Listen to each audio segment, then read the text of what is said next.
Assalamualaikum warahmatullahi wabarakatuh. Hamdan wa syukran lillah, salatan wa salaman ala rasulillah. Saudara-saudaraku dimanapun anda berada, yang dirahmati Allah subhanahu wa ta'ala.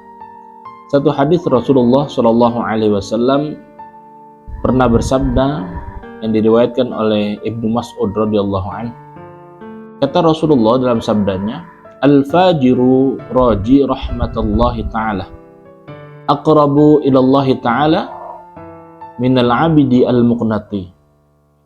Rasulullah dalam sabdanya mengatakan begini, al-fajiru, orang yang berbuat dosa atau sang pendosa, raji rahmatullah, namun dia senantiasa merindukan rahmat Allah, senantiasa merindukan ampunan Allah subhanahu wa ta'ala, aqrabu ilallahi ta'ala, itu mempunyai posisi lebih dekat kepada Allah subhanahu wa ta'ala ketimbang minal abidi al-muqnati, ketimbang seorang ahli ibadah namun lisannya sangat mudah membuat orang sakit hati dan patah semangat atau putus asa dari rahmat Allah subhanahu wa ta'ala.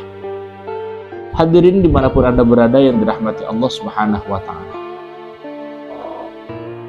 Zaid bin Aslam mengkhabarkan, ada satu khabar dalam kitab ini. Zaid bin Aslam memberikan satu khabar bahwa di kota Madinah ada seorang yang ahli ibadah. Orang itu rajin sekali beribadah kepada Allah subhanahu wa ta'ala. Salatnya rajin, puasanya rajin, zakatnya hebat, sedekahnya luar biasa. Akan tetapi orang ini mempunyai satu masalah. Apa masalahnya? Dia al-muqnati. Dia itu selalu lisannya mudah sekali membuat orang sakit hati.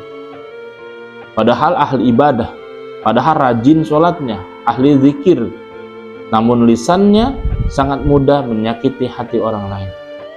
Tsumma mata, kemudian diwafatkan oleh Allah subhanahu wa ta'ala. Dan kemudian dia bertanya kepada Allah subhanahu wa ta'ala, "Ya Rabb, mali indak?" Wahai Allah, di manakah tempatku? Dijawab oleh Allah subhanahu wa ta'ala, "Faqalan nar." Tempat anda itu adalah di neraka. Kaget dia. Begitu kaget dia tanyakan kepada Allah subhanahu wa ta'ala, "Ya Rabb, fa'aina ibadati wajtihadi?" Ya Rabb, bagaimana engkau bisa memvonis saya itu masuk neraka, sedangkan ketika hidup di dunia saya ini ahli ibadah loh. Bahkan ibadah yang dikerjakan kepada engkau, ibadah yang aku persembahkan kepada engkau, itu bukan hanya sebatas ibadah standar, tapi wajtihadi, betul-betul diiringi dengan sifat kesungguh-sungguhan dalam beribadahnya, dan itu dipersembahkan kepada Allah subhanahu wa ta'ala. Hadirin yang dirahmati Allah subhanahu wa ta'ala, kemudian dijawab oleh Allah subhanahu wa ta'ala di dalam hadis ini, faqala innaka kunta tuqnitun nas mir rahmati fid dunya. Betul, sampean itu adalah orang ahli ibadah, namun sampean itu ketika hidup di dunia itu, lisan sampean itu sangat mudah sekali menyakiti hati saudara sampean, menyakiti sesama muslim, menyakiti orang lain, membuat orang lain putus asa mir rahmatillah, daripada rahmat Allah subhanahu wa ta'ala.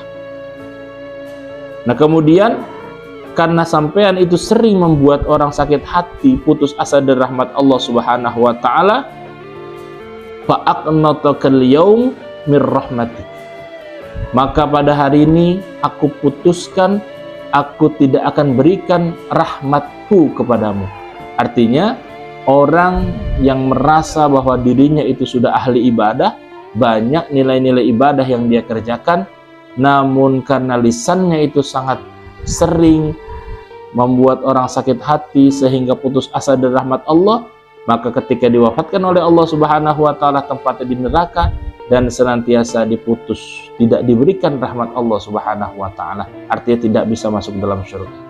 Hadirin yang dirahmati Allah subhanahu wa ta'ala, dari beberapa atau dari dua hadis ini kita paling tidak mengambil 3 pelajaran penting Yang pertama, bahwa ketika orang beribadah kepada Allah Subhanahu wa taala, maka dia harus tetap ingat ibadah itu tidak boleh diiringi dengan nilai-nilai kesombongan, agar supaya tetap istiqamah menjaga nilai-nilai kualitas ibadahnya. Karena sejatinya orang yang beribadah dengan benar kepada Allah Subhanahu wa taala dan tidak digandrungi kesombongan kepada siapapun, maka cenderung dia akan lebih tawadhu, dihasilkan dari nilai-nilai kualitas ibadahnya. Kemudian yang kedua, ketika kita berpikir sadar ataupun tidak sadar bahwa kesalahan kita sangat banyak, maksiat kita kepada Allah begitu banyak, maka kita tetap harus sadar, tetap menjadi satu i'tiqad kita, menjadi keyakinan kita bahwa Allah mempunyai pintu-pintu ampunan yang lebih besar daripada kesalahan-kesalahan kita. Ketika kita merasa bahwa dosa-dosa kita sangatlah luas, maka ampunan Allah lebih luas daripada dosa-dosa kita. Sehingga kita tetap optimis untuk mendapatkan ampunan Allah Subhanahu wa taala, tetap optimis untuk mengerjakan kebaikan, mengiringi perbuatan-perbuatan buruk kita dengan perbuatan baik kita. Kemudian yang ketiga, hadirin yang dirahmati Allah. Yang ketiga pelajarannya adalah bahwa pentingnya kita menjaga lisan. Kenapa? Seorang ahli ibadah saja, wajtihadi, ibadah yang dilakukan dengan sungguh-sungguh sekalipun, ketika dia persembahkan kepada Allah Subhanahu wa taala, namun dia tidak iringi dengan menjaga lisannya, maka semua esensi, semua nilai-nilai ibadah yang pernah dia kerjakan, itu semuanya adalah rusak. Itu pasti akan binasa. Dan kalau sudah binasa, disebabkan oleh lisannya yang kotor tadi, sehingga membuat orang putus asa dari rahmat Allah Subhanahu wa taala, maka jangan pernah diharapkan bisa masuk ke dalam surga. Kenapa? Karena lisannya membuat ibadah-ibadah yang dia kerjakan semuanya bernilai sia-sia. Hadirin yang dirahmati Allah Subhanahu wa taala, mudah-mudahan yang sedikit ini ada manfaatnya untuk kita semua dan dapat kita amalkan dalam kehidupan kita sehari-hari. Mohon maaf apabila ada kekurangan. Usikum wa nafsi bittaqwallah. Wallahu a'lam bissawab. Wassalamualaikum warahmatullahi wabarakatuh.